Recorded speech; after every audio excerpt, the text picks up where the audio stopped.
मंडळी नमस्कार. मंडळी, राज्यामध्ये नक्षलवाद जो आहे किंवा राज्यातला नक्षलवाद थोडासा बाजूला ठेवूया, आपण देशभरामध्ये जो नक्षलवाद आहे या नक्षलवादाला आता हळूहळू त्यांची जी ताकद आहे किंवा जी शक्ती आहे ही क्षीण व्हायला लागलेली आहे असं दिसायला लागलेलं आहे. कारण त्यांनी 2 वेळेला सरकारकडे शांती प्रस्ताव पाठवलेला आहे, चर्चेची तयारी दाखवलेली आहे.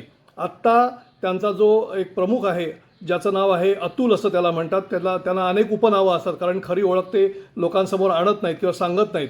त्यामुळे त्यांनी एक निवेदन प्रसारित केलेलं आहे, त्याच्यावरती त्यांनी चक्क ईमेल ID पण दिलेला आहे स्वतःचा आणि स्वतःची चित्रफीत प्रसिद्ध केलेली आहे. आणि त्याच्यामध्ये त्यांनी सरकारला असं म्हटलेलं आहे की आम्हाला चर्चेसाठी संधी द्या आणि शस्त्रसंधी करा. किमान 1 महिना शस्त्रसंधी केली तर आम्ही चर्चेसाठी वातावरण तयार करतो आणि आम्ही तुमच्यासमोर चर्चेला येतो. अर्थात ही परिस्थिती का उद्भवलेली आहे?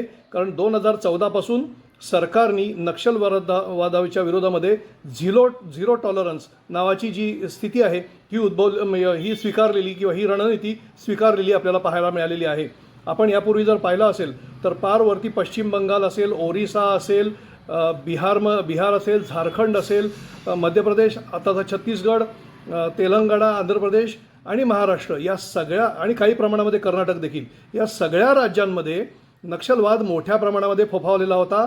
सिस्टीमच्या विरुद्ध त्यांनी संघटित लढाई आणि तीसुद्धा सशस्त्र रक्तरंजित लढाई केलेली होती. याचाच अर्थ असा आहे की त्यांनी हजारो पोलीस आणि हजारो त्यांना पोलिसांचे खबरे म्हणून ज्यांना समजले त्या सगळ्यांना मारलेलं आहे आणि अत्यंत वाईट पद्धतीने मारलेलं आहे. सरकारच्या विरुद्धामध्ये त्यांनी युद्धच पुकारलेलं होतं. मात्र ह्या विषयाचं टर्निंग पॉईंट केव्हा आला?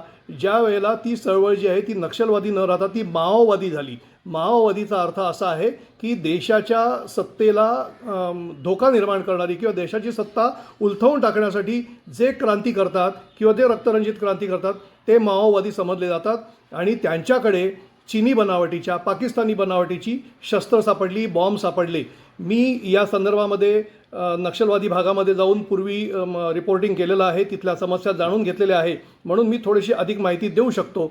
तर तिथे नक्षलवादामधली जी परिस्थिती होती ही अत्यंत भयावह होती. मुलांना शिक्षण मिळत नव्हतं, अधिकारी जायला तयार नव्हते, ही परिस्थिती होती. मात्र आता C60 जवानांनी म्हणजे स्पेशल टास्क फोर्स स्थापन केलेला आहे नक्षलवादांच्या विरुद्ध लढण्याकरता. त्यांनी अक्षरशः खात्मा केलेला आहे या चळवळीचा आणि म्हणून ते आता गुडघे टेकून चर्चेसाठी तयार झालेले आपल्याला पाहायला मिळतं आहे.